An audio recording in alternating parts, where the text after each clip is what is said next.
요 소식은 때마침 우리 김재섭 위원장이 제일 잘 아실 것 같아요. 조금 전에 국민의힘 비대위가 본격 출범했다 이런 얘기가 있어요.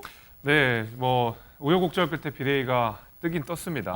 사실은 지금 이 비대위를 띄우기까지 얼마나 많은 당의 분란들이 있었고, 네. 뭐 소동이 있었고, 결국에 이제 뜨긴 떴거든요. 실제로 이제 비대위 인선 과정에서도 과연 비대위 인선이 잘 구성될 것이냐, 너도 나도 피하는 상황 아니냐, 그래가지고 인적 난항을 겪고 있는 것이 아니냐라는 비판도 계속 있었는데 네. 결국 이제 잘 떴다고 하니까 최대한 빠르게 지도 체제를 안착시킬 수 있도록 좀 노력하는 모습을 보여주시면 좋을 것 같습니다. 네.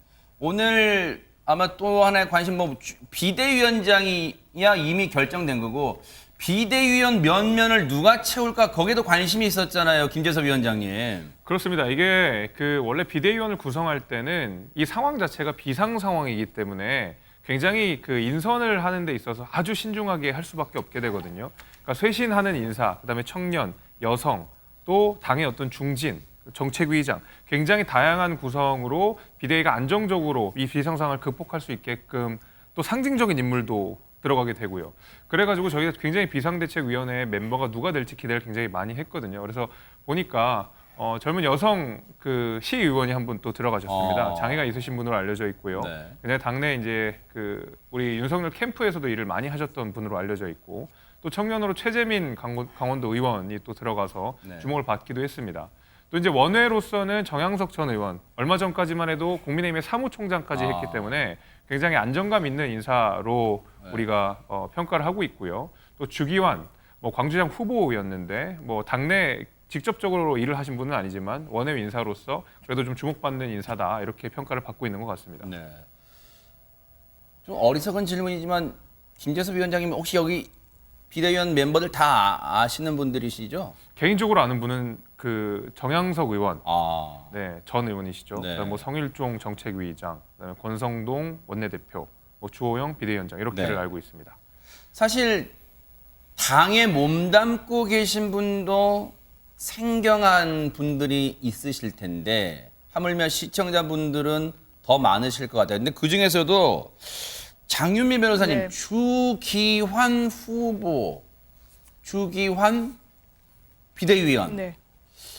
어디서 많이 들어본 것 같기도 하고 그래요. 네, 지난달에 언론에 굉장히 이름이 많이 오르락내리락 했었습니다. 그 이유는 대통령실의 특혜 채용 논란이 불거졌을 당시에 이 주 후보의 아들이 대통령실에서 근무하고 있는 점, 지금 6급으로 근무하고 있는 것으로 알려졌는데 네. 그 부분이 좀 문제가 됐습니다. 왜냐하면 주기환 광주시장 후보 같은 경우에는 윤석열 대통령과의 인연으로 그 아들도 특혜 채용이 된 게 아니냐라는 의혹이 불거졌던 건데요.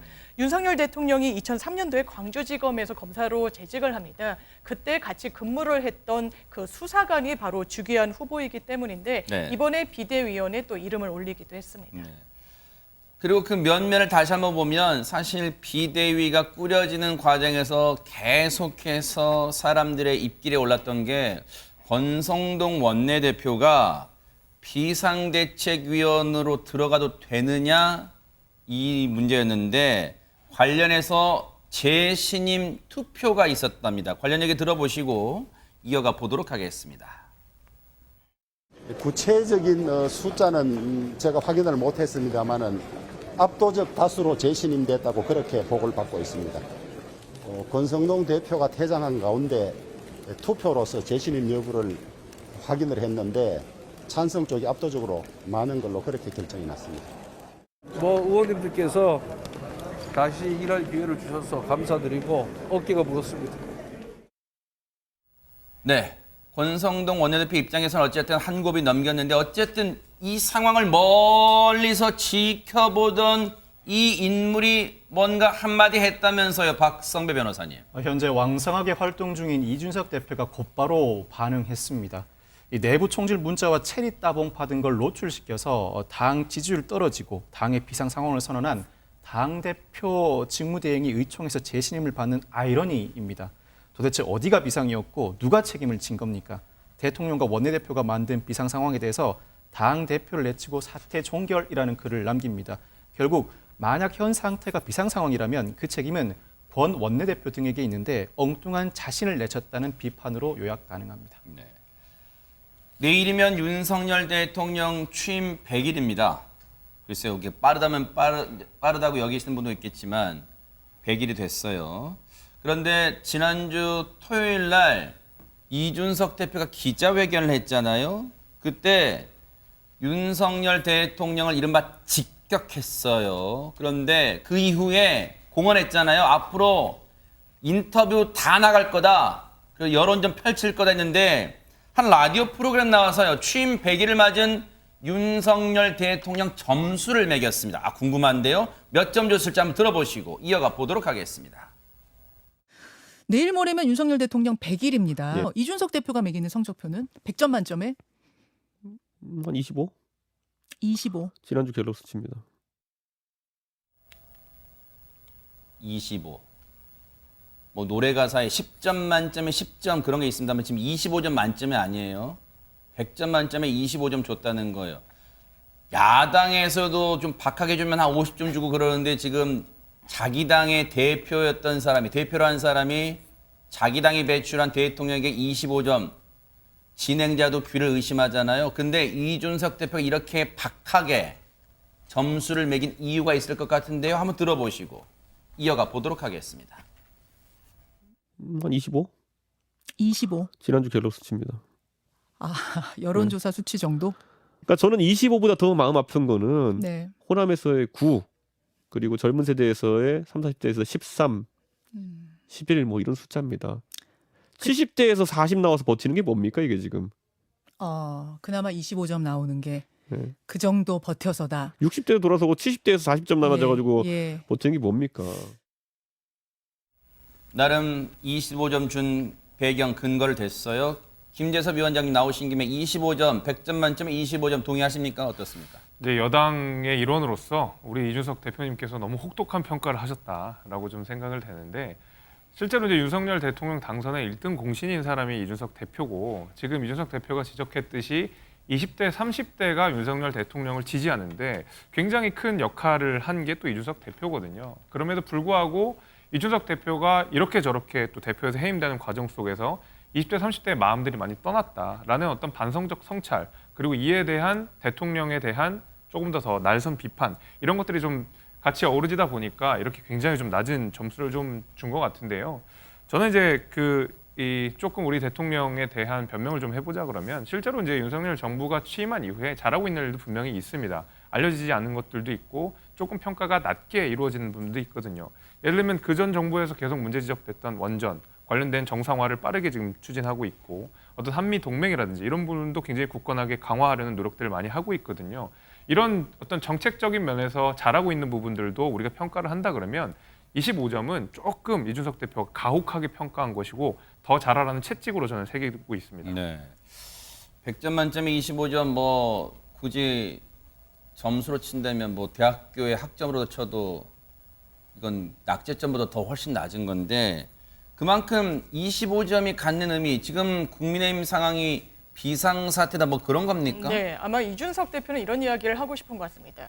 일단 낙제점을 받을 대상은 국민의힘이 아니라 대통령실이다. 이러면서 언론 인터뷰를 통해서도요. 대통령실에서 비상사태를 선언해야 된다라고 이야기를 했는데 본인이 당대표직에서 물러나게 된 그 일련의 과정들을 보면 당이 위기 상황이고 최고위원회가 기능을 하지 못하니 비대위로 전환이 돼야 된다라는 당원 당규에 근거해서 지금까지 온 부분이 있습니다. 네. 근데 이준석 대표의 어떤 진단에 따르면 네. 이게 당의 문제가 아니라 대통령실의 문제다. 이 부분은 구분을 해서 평가를 해야 되고 오히려 대통령실이 이렇게 급락한 지지율에 대해서 비상사태까지 선포해야 되는 시점이다. 이렇게 또 역공을 펼치고 있습니다. 지난 토요일 날, 엊그제 토요일 날 기자회견 때 뭐 여러 가지 내용 나왔습니다만은 이제 많은 분들이 주목했던 대목이 그거잖아요.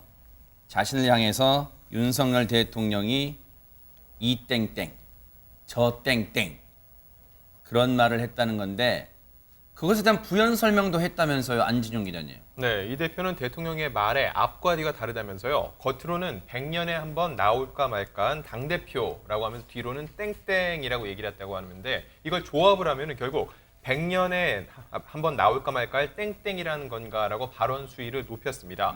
그리고 이 땡땡 저 땡땡이라는 이 말을 하면은요, 결국 다른 사람이 있는 자리에서 했을 때 그걸 들은 사람들이 아, 대통령이 이준석을 별로 안 좋아하는 거구나. 그리고 때려도 되겠구나 하면서 그 다음에 윤핵관 혹은 윤핵관 호소인들이 나를 때리고 들어오는 지령 비슷한 역할을 한다고 그 발언의 의미를 해석했습니다. 이거는 사실 뭐 이제 정치가 네.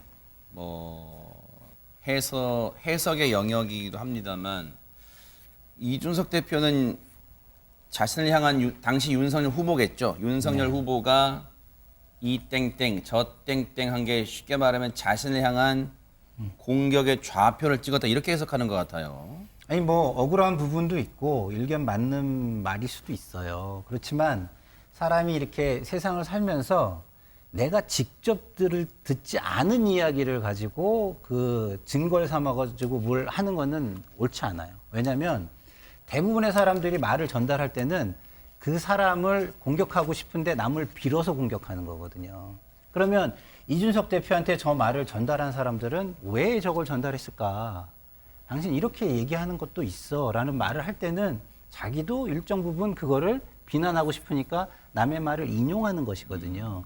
그러면 제가 볼 때는 이런 그 특히나 높은 자리에 있는 사람들이 뒤에서 뒷담화로 한 얘기는 공식화되기 전에는 그거를 갖다가 어떤 정쟁의 도구나 어떤 입증 자료로 쓰는 거는 저는 적절하지 않다고 봐요. 왜?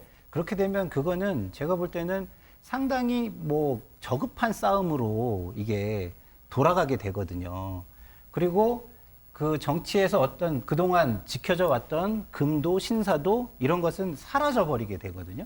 그래서 저는 이 땡땡 저 땡땡 그 얘기를 만약에 제가 들었다면 이랬을 것 같아요. 대통령한테 나한테 직접 하라 그래. 너가 전달하지 말고. 저는 그렇게 얘기했을 것 같거든요. 그런 측면에서 보면 이준석 대표가 지금 이렇게 공격하는 거는 좀 좋은 방법은 아니다. 저는 이렇게 좀 보여집니다. 그리고 본인도 책임이 이런 상황에 일정 부분 있다고 생각한다면 이거를 같이 해결하려고 해야지 저렇게 마치 바깥에서 유체 이탈 화법 쓰듯이 뭐 관전평 하듯이 이렇게 얘기하는 거는 좀 옳지 못하고 책임 있는 자세가 아닌 것으로 보여집니다. 시청자분들이 이해를 돕기 위해서 사실 세상에 이 땡땡 저 땡땡 발언을 이준석 대표 면전에서 했단 말이야. 그건 아닙니다. 그건 면전에서 했던 건 아니고 이걸 어떻게 전해 들은 건데 그 자리에 있었던 소속 의원이 전했다. 그 전해 들은 얘기를 지금 이렇게 얘기를 했다는 거예요. 참고하시기 바랍니다. 시청자분들이. 근데 기자회견 때 논란됐던 이제 표현 중에 자신이 양두구육을 했다. 사자성어 이제 인용하면서 쉽게 말하면 이제 그게 자기가 양의 머리를 쓰고 개고기를 팔았다. 근데 이제 윤석열 대통령이 그러면 개고기란 뜻인가? 뭐 이제 그런 논란도 있었단 말이에요. 그에 대해서 박성배 변호사님 여기에 대해서도 뭐 부연 설명했다면서요. 지난 13일 기자회견에서 이준석 대표가 일련의 상황을 보고 제가 뱉어낸 양두구육의 탄식은 저에 대한 자책감 섞인 질책이었다. 양의 머리를 흔들면서 개고기를 가장 열심히 팔았다고 언급합니다. 자연스럽게 여기서 일컫는 개고기는 대통령을 지칭하는가라는 의문이 제기될 수밖에 없습니다. 이에 대해서 이준석 대표 대통령을 포함할 수 있다고 언급을 합니다. 그러면서도 그보다 더 큰 가치들이 있다면서 개고기는 특정 인물보다는 가치를 의미한다고 설명했습니다. 양의 머리는 이전과 다르게 젊은 세대를 중심으로 내세운 가치인데 선거위의 모습은 그와 아주 다른 모습이었다는 의미라는 것입니다. 윤석열 대통령을 직격하는 동시에 나름 이준석 대표가 판단하는 뭔가 해법도 제시했다면서요. 안진용 기자님. 네, 이준석 대표는 대통령께서는 전광판을 보지 않는다 이런 말씀을 하셨지만 제가 아는 대통령은 민심에 되게 민감하다고 얘기를 했습니다. 지지율에 연연하지 않지만 실제로는 유심히 지켜보고 있다는 의미고요. 더 나아가서 그렇기 때문에 저는 이 분위기를 잘 알고 있을 것이라고 본다. 그 해법의 첫 단추는 결국에는 인적 쇄신일 것이라고 얘기를 했는데 윤핵관 등 주변 인물 그리고 인사 문제 등을 우선적으로 풀어야 한다고 강조한 것입니다. 네. 인적 쇄신.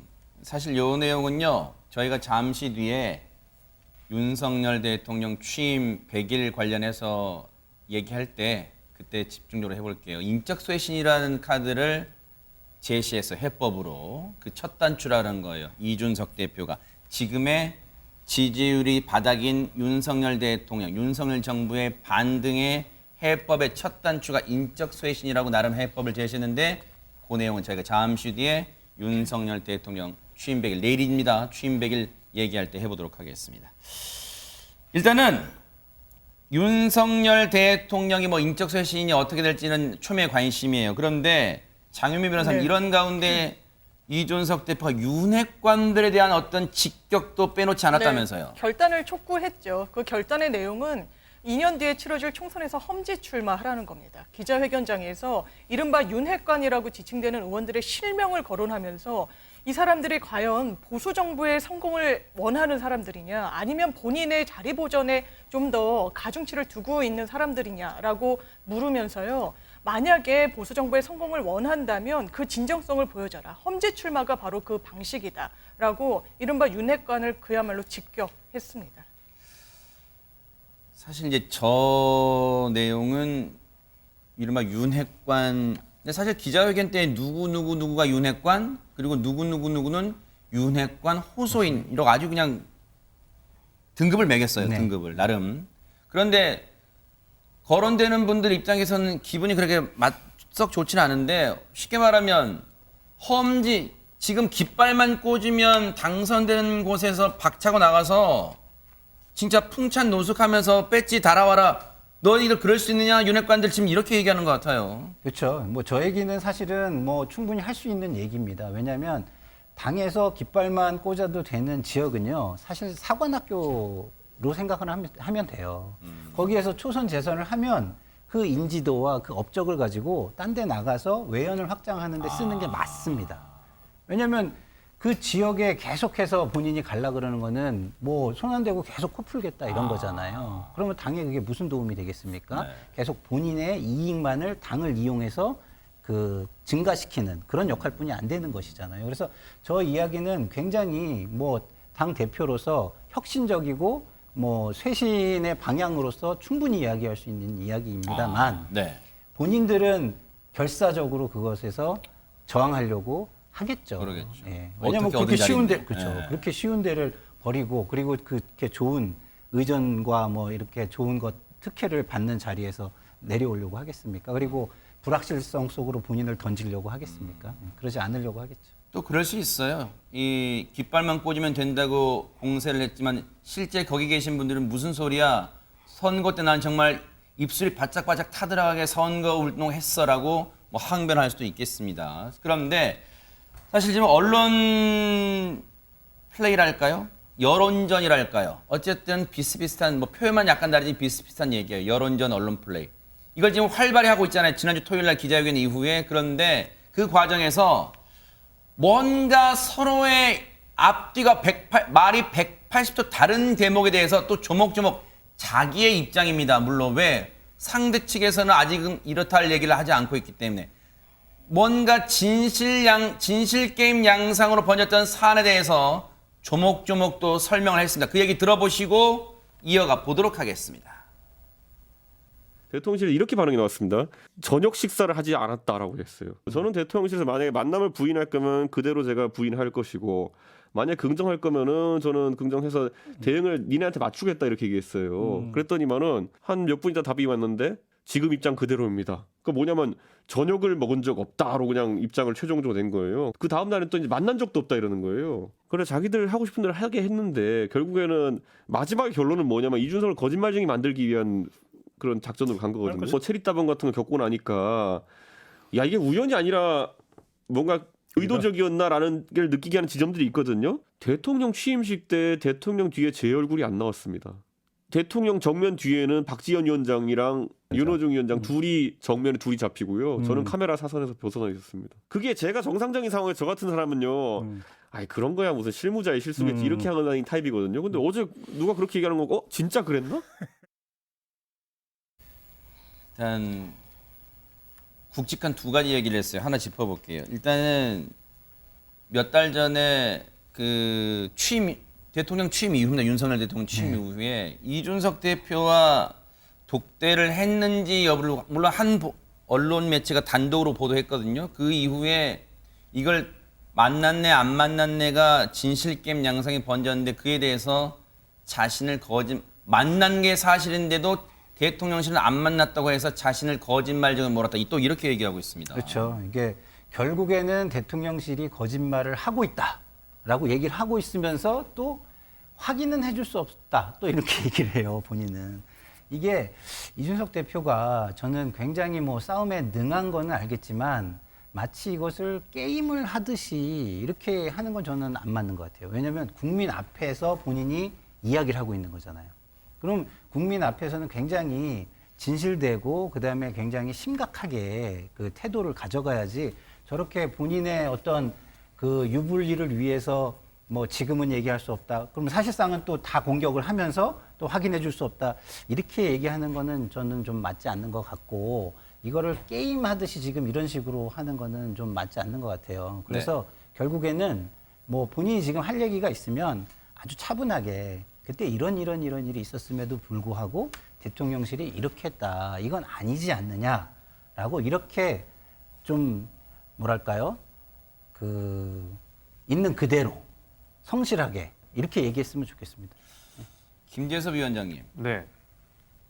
그래서 이제 뭐 언론 표현으로는 이준석 대표와 친한 인물로 분류된다. 뭐 이제 표현은 그래요. 김재섭 위원장이 두고. 그런데 이제 거기에 대해서 뭐 긍정 부정 뭐라는 건 아닙니다. 그런데 이제 혹시 잘 아실까봐. 근데 지금 이런 글쎄요. 그 당시에 비하인드 스토리라고 봐도 될지 모르겠지만 자기가 분명히 만났는데 대통령실 안 만난다고 말해서 결국 자기가 자기를 거짓말쟁이로 만들려는 프레임으로 몰고 간다까지 이제 말이 나왔어요. 그런데 시청자분들 그런 생각하실 거예요.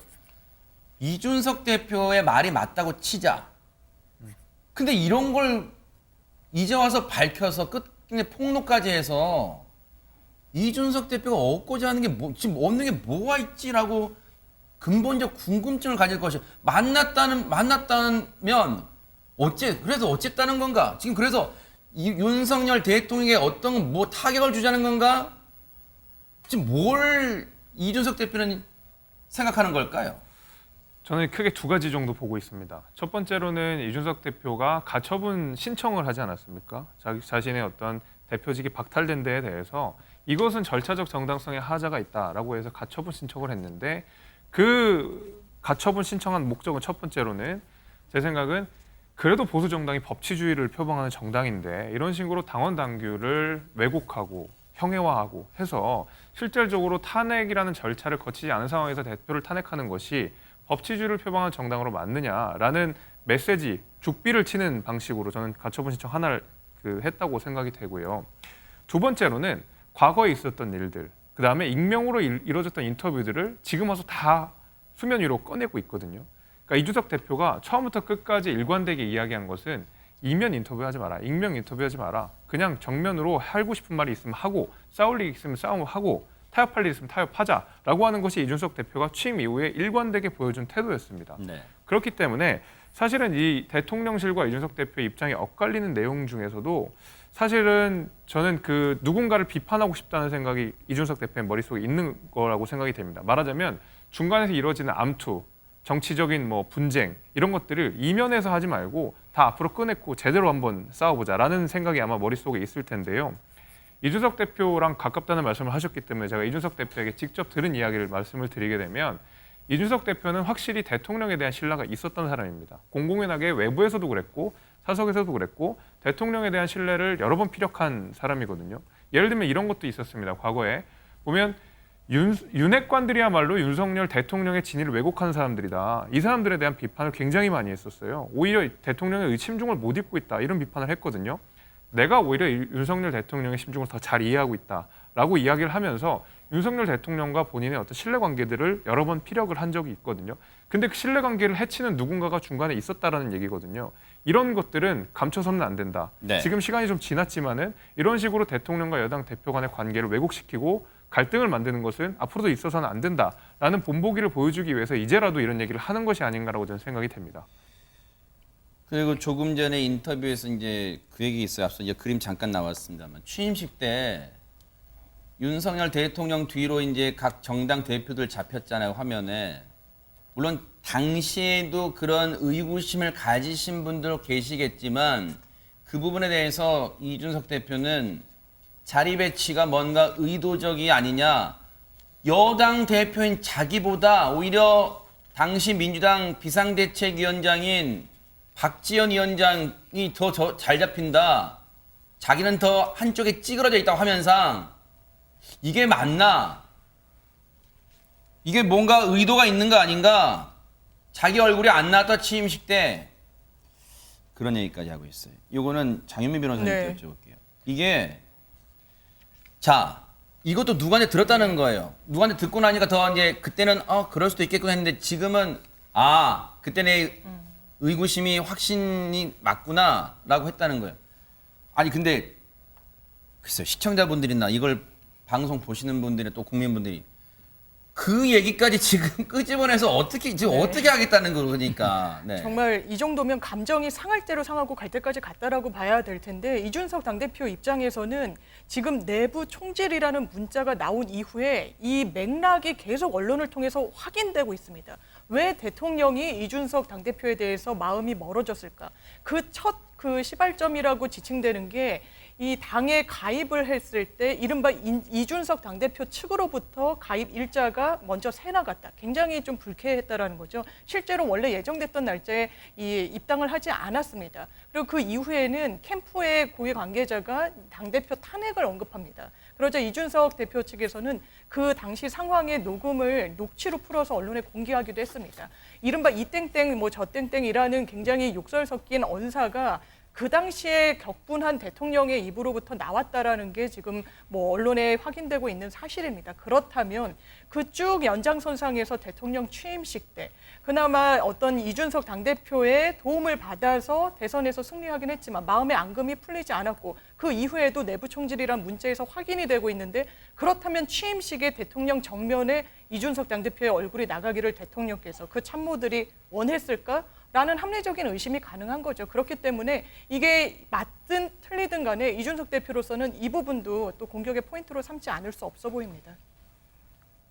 앞서 제가 오프닝 때도 그 얘기 말씀드렸지만 부부지간에도 뭔가 오해가 있다면 밥 먹다가도 슬쩍 말 걸면서 풀잖아요. 그러면 이준석 대표 윤석열 대통령한테 진짜 뭔가 억울하고 풀고 싶은 게 있으면 대통령님 한번 만났으면 좋겠습니다 라고 뭔가 제안할 수도 있고 요청할 수도 있잖아요. 그런데 만날 계획이 없답니다. 대체 그럼 이준석 대표가 원하고 바라는 게 뭘까요?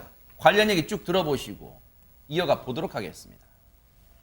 윤석열 대통령이 혹시라도 만나자고 하면 만나실 의향이 있는지 아니면 먼저라도 오해를 풀자라고 제안하거든요. 대통령을 만날 이유도 없을 뿐더러 대통령과 풀 것이 없습니다. 이 기자회견은 윤석열 대통령과의 결별 선언입니까? 결별 선언할 것 같으면은 이렇게 안 하죠. 그러니까 이게 그러니까요. 내용 센 게 없다니까요. 그냥 사실관계 몇 가지 정정해주고 그리고 통렬한 자기 반성이죠. 제가 개고기를 팔았다는. 결별 선언 아니에요, 그러면? 그렇게 보고 싶은 분들이 많은 거겠죠. 두 분이 만나서 뭔가 대화를 나눠볼 수는 없습니까? 글쎄요. 저는 제가 무슨 대통령을 안 만나 뵌 것도 아니고 실질적인 얘기를 하기 어려울 거라 봅니다. 지금 상황에서 대통령께서 무슨 말씀하시면은 그에 대해서 해석이 뒤따를 것이고. 김대섭 위원장님, 제가 이해력이 부족해서 그런지 몰라도 그러니까 그럼 앞으로 어쩌겠다는 거예요? 그러니까 만나지도 않겠다? 그리고 엊그제 기자회견이 대통령과의 결별 선언도 아니다?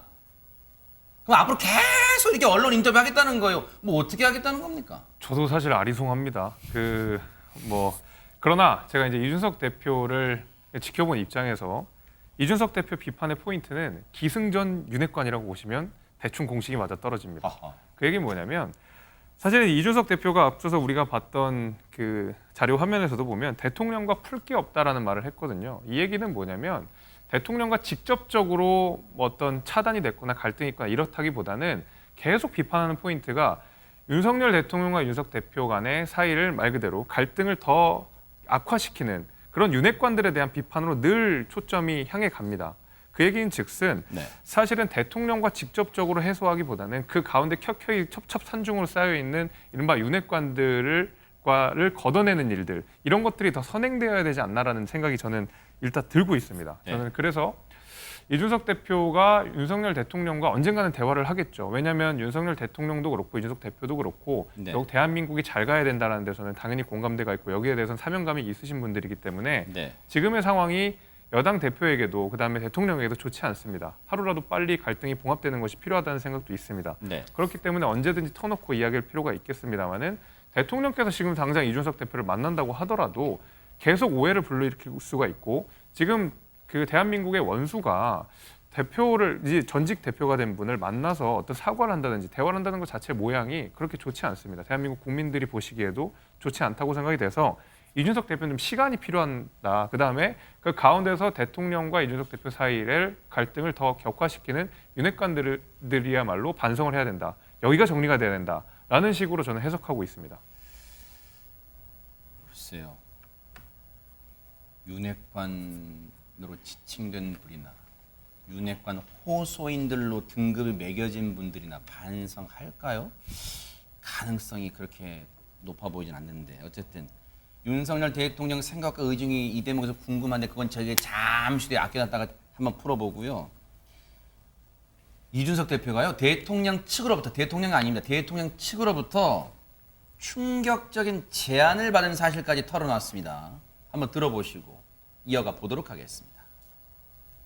지난달 초에 대통령 측과 자진 사퇴 시기를 조율한 중재안이 오갔다라는 보도가 있었습니다. 맞습니까? 누가 그 얘기해서 저는 이런 제안에 거절했어요. 그게 답니다. 누가 이런 식으로 계속 흘리겠죠. 뭐 오고 갔다 이런 식으로. 저는 듣자마자 이런 제안에 거절했습니다. 그걸. 왜냐하면 지금 상황에서 이런 것들을 협의한다는 것 자체가 오해를 사기 딱 좋고 기본적으로 신뢰관계가 없기 때문에 제가 거기에서 조금이라도 관심을 보이고 이러면은 당신들이 나가가지고 이준석이 협상을 한다라고 할 거 아니냐. 어쨌든 애둘러지만 자진 사퇴 시기 조율했다는 것은 인정했네요. 그 사실이 있었다는 걸 인정했네요. 근데 누군지는 뭐 밝히지 않고 있습니다만. 네네. 그러니까 이렇게 뭐 오간 그 대화들이 이준석 대표 입장에서는 또 섭섭했을 거예요. 자진 사퇴하라고 하는 게. 근데 이제 자진 사퇴가 최고의 해법이었다면 이준석 대표에게도 무언가를 주었어야 돼요.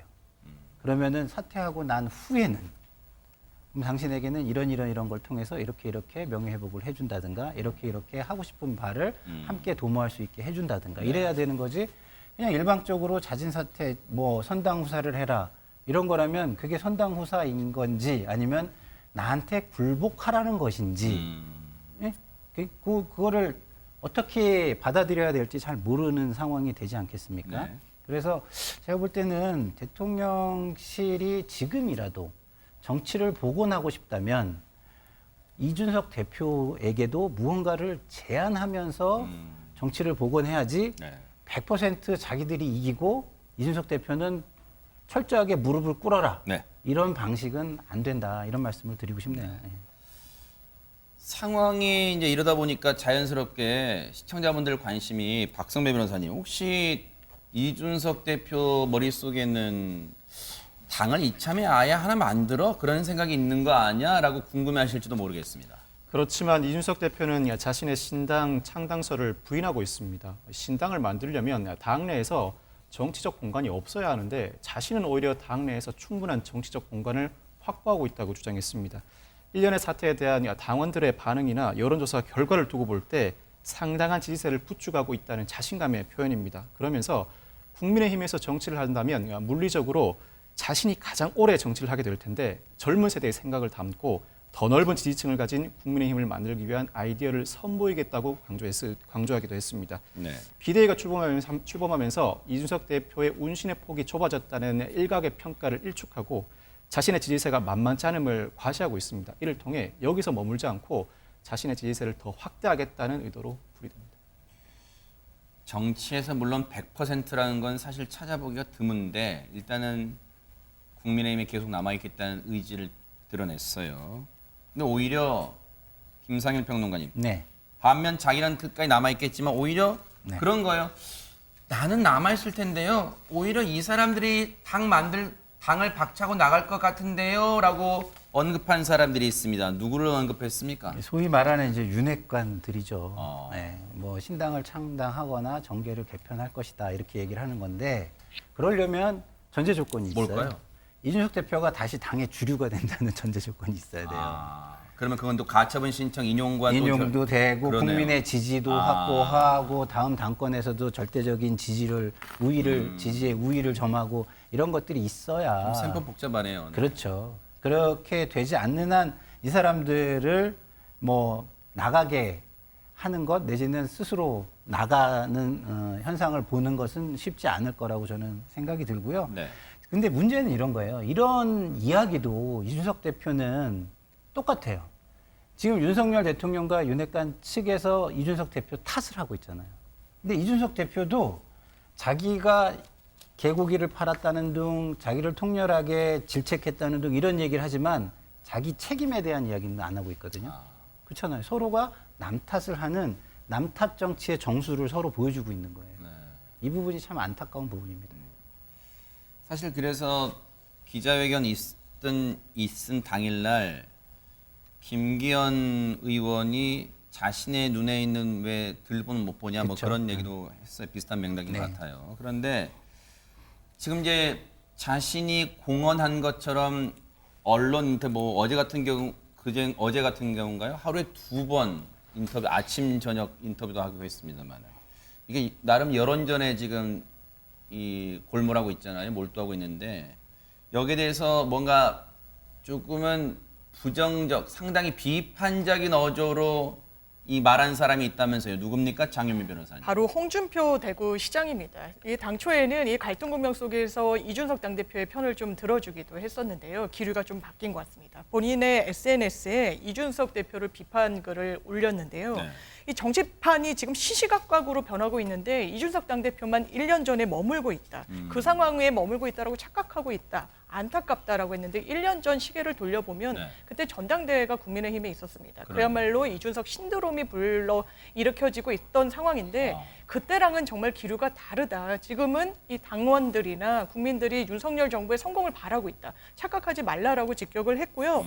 더 이상 이준석 신드롬이 없을 뿐만 아니라 지금의 행태는 당랑거철에 불과하다. 당랑거철이라 하면 사마귀가 수레를 막는다라는 뜻의 사자성어인데 역부족이라는 거죠. 그러니까 이제는 대의를 위해서 소리를 버려라. 이렇게 정치 선배로서 충고했습니다. 비슷한 거 뭐 계란으로 바위치기 네. 뭐 그런 비슷한 거겠네요. 지금 작금의 상황을 그렇게 얘기했어요. 근데 안진영 기자님 이 얘기 듣고 가만히 있을 또 이준석 대표가 아니잖아요. 그동안 스타일 보면. 네, 맞습니다. 때를 쓴다, 딱하다, 그리고 이준석 신드롬은 없다는 홍 시장의 이 발언에 대해서요. 이준석 대표는 대통령과 윤핵관 등에 말하는 것은 용기를 내서 하는 것이라고 반박을 했습니다.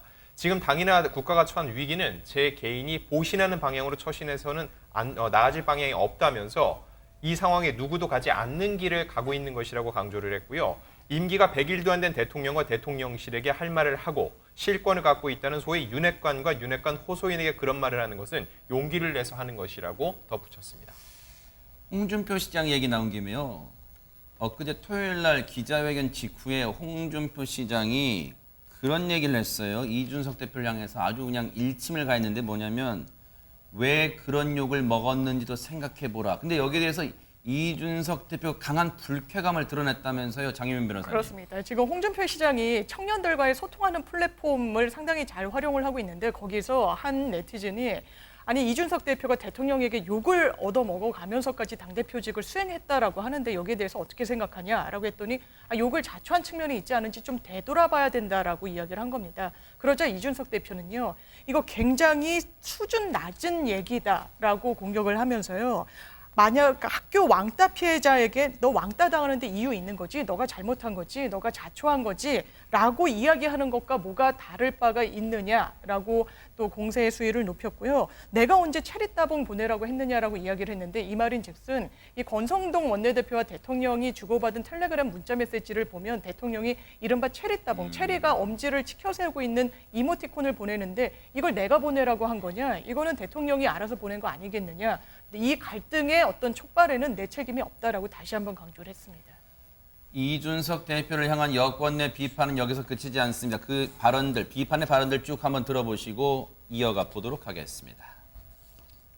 사실 지금 굉장히 나라가 어렵거든요. 그런데 이런 시기에 정부가 할 수 있는 일을 하나도 못하게 만들고 있는 형국이 되어서 너무 안타깝고 정말 그런 점에서 통탄한다 이런 생각이 듭니다. 아시다시피 이 사건의 본질은 본인의 성비 사건을 무마하기 위해서 7억 투자 각서를 최측근이 작성을 했다라는 거에서 시작이 된 거 아닙니까?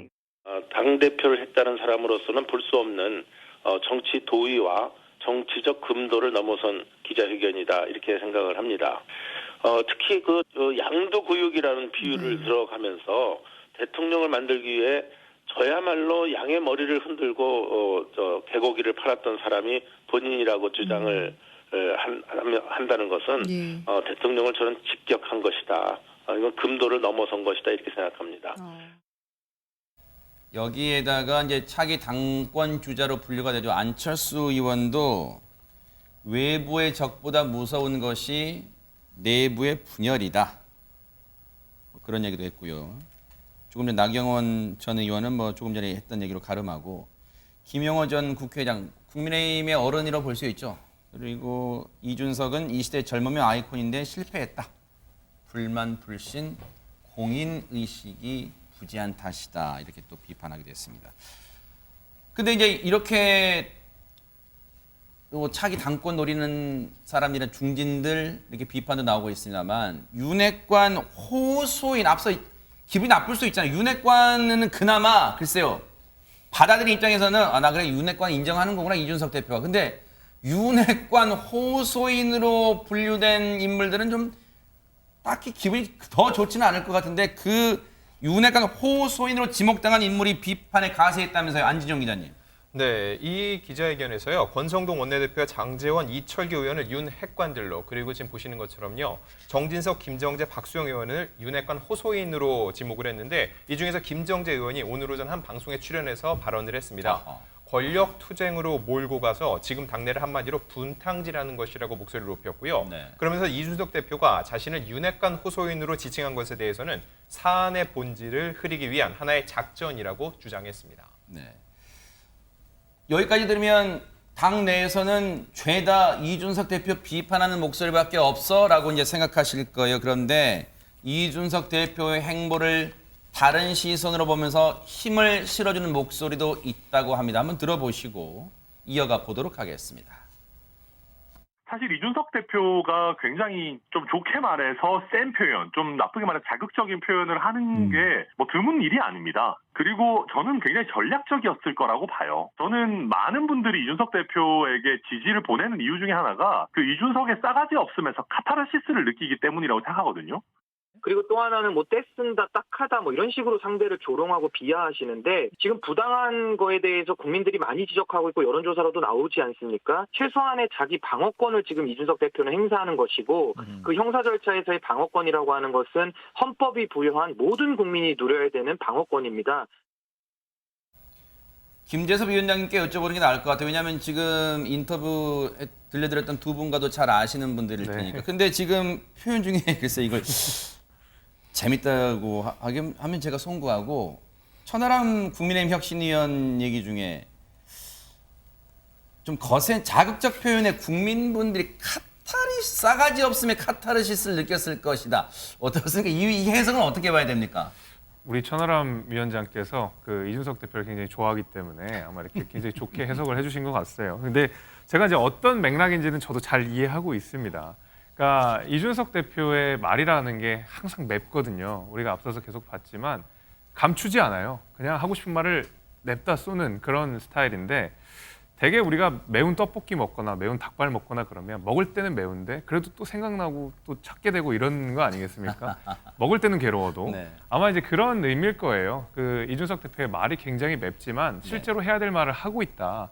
거기에 대해서 국민들은 일종의 해소감 같은 걸 느끼고 있다라는 말을 천하람 위원장이 간접적으로 전달을 했다라고 생각이 되고 실제로 지금 이준석 대표 행보들을 보게 되면 뭐 젊은 사람이라는 상징성도 있고 젊은데 당대표가 된 사람 이런 것도 있고 좀 당원 당규를 상당 부분 우회해서 대표직을 상실한 사람 이렇게 지금 포지셔닝이 잘 되어 있는데 그러다 보면은 이준석 대표가 지금 정치권에 상징하고 있는 것은 굉장히 젊은 사람이 부당한 어떤 대우를 받아서 단기 필마로 무쌍을 하고 있다.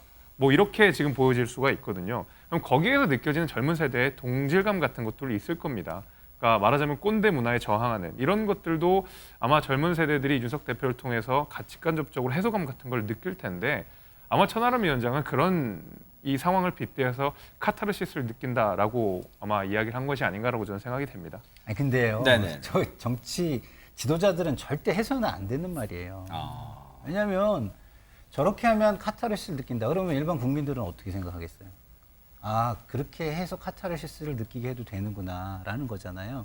그러면 정치가 모범을 보이고 국민을 좋은 방향으로 끌어가는 데 기여를 해야 되는데 네. 국민을 무시하거나 아니면 국민들을 그렇게 해도 된다라는 메시지를 발신하는 거잖아요. 네. 이런 얘기는 지도자로서는 저는 절대 해서는 안 되는 얘기다. 이런 말씀을 좀 드리고 싶네요. 그러면 이런 시각은 뭐예요? 앞서 얘기 중에 카타르시스는 그렇다 치더라도 왜냐하면 받아들이기에 조금 무리가 있을 수 있기도 하니까. 근데 자극적인 표현이 이준석 대표의 자극적인 표현들이 전략이었을 거라는 해석은 어떻게 봐야 됩니까? 저는 공감되는 부분이 있습니다. 왜냐하면 이준석 대표가 이른바 공중전, 여론전을 펼치고 있는데 이 부분이 잘 먹히지 않는다면 본인이 싸움에 능한 정치인으로서 금방 철회했을 겁니다. 그런데 수위를 점점 높여가면서 이런 여론전을 펼친다? 지금 윤석열 대통령에 대한 지지율이 상당히 좋지 않습니다. 지금 30%대에도 못 미치는 지지율이 나오고 있는 그런 상황 속에서 본인이 대통령을 직격해도 이 부분이 국민들의 어떤 동의를 얻을 것이다. 국민들이 고개를 끄덕거려 줄 것이다라는 어느 정도의 자신감이 있기 때문에 이렇게 수위를 높이는 아주 매우 좀 아픈 공격을 하는 부분에 있어서는 이런 뒷배경이 분명히 있다라고 봐야 될 거라고 생각합니다. 네. 뭐 신인규 변호사도 이제 그동안 쭉 이준석 대표를 이제 옹호하는 쪽이었는데 더 나아가서 이준석 대표를 비판한 홍준표 시장까지도 비판했다면서요, 박성배 변호사님. 신인규 변호사가 어제 SNS에 당 주류의 속내라는 제목의 글을 남깁니다. 홍준표 대구시장을 겨냥해서 젊은 표심을 이용해 대구시장에 당선됐지만 대구시정보다는 중앙정치에 관심을 기울이고 있다고 직격했습니다. 아울러 이준석 신드롬이 사라졌다는데 변화와 개혁의 열망이 이준석 당대표를 통해 투영되고 있음에도 그 흐름을 못 읽고 있으니 애석하기 그지없다. 대구시는 그렇게 한가한지 묻고 싶다고 지적했습니다. 이 와중에 윤석열 대통령과 이준석 대표에게 뭔가 화해의 길을 제시하는 목소리도 있답니다. 들어보시고 이어가 보도록 하겠습니다.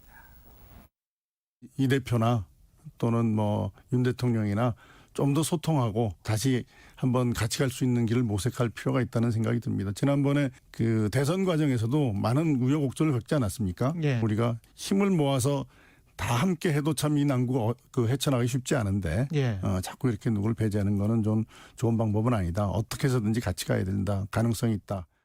전반적으로 뭐 서로의 어떤 간격은 굉장히 넓혀졌지만은 그러나 대통령의 성격상 굉장히 그 다독이고 그걸 안고 크게 가는 그런 스타일이기 때문에 그런 차원에서 저는 생각하는 겁니다.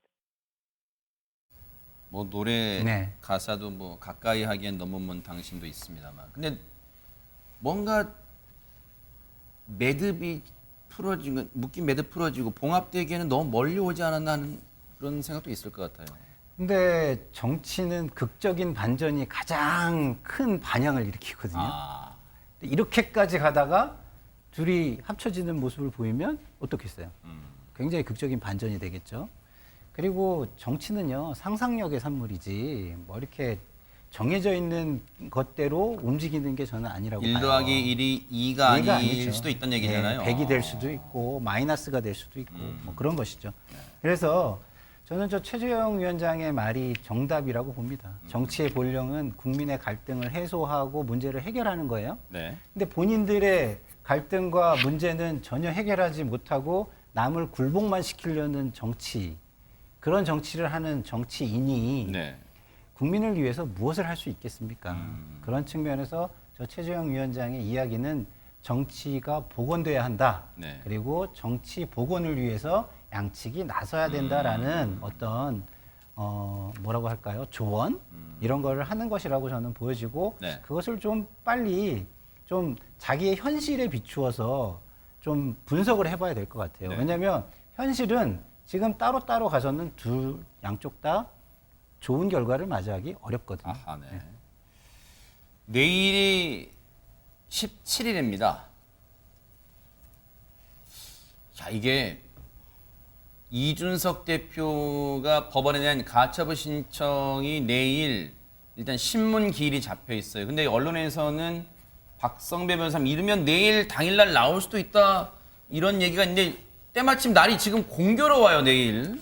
내일 17일이 윤석열 정부 출범 100일입니다. 공교롭게도 이준석 대표가 신청한 가처분 신청 사건의 신문 기일도 내일 예정돼 있습니다. 원래 가처분 사건은 서면 심리만으로 재판을 진행합니다. 그렇지만 이 사건처럼 임시의 지위를 정하기 위한 가처분의 경우에는 신문 기일, 즉 재판을 엽니다. 중요한 사건의 경우에는 재판을 여러 차례 열기 마련이지만 이 사건의 경우 비대위 출범이 목전 앞으로 다가와 있는 상태이기 때문에 내일 곧바로 법원이 심리를 마치고 결론을 낼 가능성도 있습니다. 네. 만약 가처분이 인용될 경우에는 비대위가 출범하자마자 좌초를 맞게 됩니다. 김재섭 위원장님. 예. 참 공교로운 날짜에 또 출연하셨어요. 지금 여러 가지 좀 곤혹스러운 질문도 있을 수 있는데 만약에 이제 정치에서 사실 가정법이라는 게 좀 무의미하다는 그런 얘기도 많이 합니다만 내일 가처분 신청한 것에 대해서 법원이 쉽게 말하면 이준석 대표 입장을 받아들이면 국민의힘 상황 막 꼬이게 되는 거예요. 어떻게 됩니까? 뭐 사실 이제 인용이 되고 나서 이준석 대표가 당권을 다시 주장하게 되면 당은 정말 그 혼란 속으로 빠지게 되는 겁니다. 근데 제 생각은요. 네. 이준석 대표가 만약에 내일 가처분 신청이 인용이 되면 본인이 그제서야 당대표직을 사퇴할 거라고 생각합니다. 오히려. 억울함 풀었다? 왜냐하면 이준석 대표의 요새 인터뷰 내용을 잘 들어보면 전당대회를 시사하는 내용들이 굉장히 많아요. 차기 당권에 그 도전하시는 분들 중에서 자신의 지지층과 뜻을 같이 할 수 있는 분은 지원하겠다라는 것은 차기 전당대회가 곧 일어난다라는 것을 전제로 해서 이야기를 하는 것이거든요. 그리고 더 이상 이준석 대표는 예를 들면 윤핵관들에 대한 비판, 때로는 국정 운영에 대한 비판을 하고 있지만 지금까지 비대위가 출범하는 절차에 대해서는 함구하고 있는 상황입니다. 그 얘기는 뭐냐면 지금 당에서 전국위를 통해서 그다음에 상임위 전국위를 통해서 출범하게 된 비대위 자체에 대한 법적 효력은 내가 그래도 좀 인정하겠다라는 태도로 저는 읽히고 있습니다. 그렇기 때문에 오히려 가처분 신청이 인용이 되었다라고 하는 것은 실제로 이준석 대표가 어떤 받은 처우라는 것이 법적으로 부당했다라는 것을 사법부가 판단을 해주는 것이거든요. 공공연하게 공인이 되는 것이거든요. 저는 이제 그런 의미에서 이준석 대표는 오히려 그 메시지를 당에 확실하게 전달하고 본인이 차기의 어떤 정치 행보를 하는 자산으로 삼을 것이지 오히려 자신의 당권을 주장함으로써 당을 혼란 속으로 빠뜨리지는 않을 거라고 저는 생각이 됩니다. 이준석 대표도 가까우신 분이 해석하니까 또 그렇게 또 들리기도 하는데 어떻게 결과 지켜볼게요. 당장 내일 가처분 신청 판단에 관심 쏠릴 것 같아요.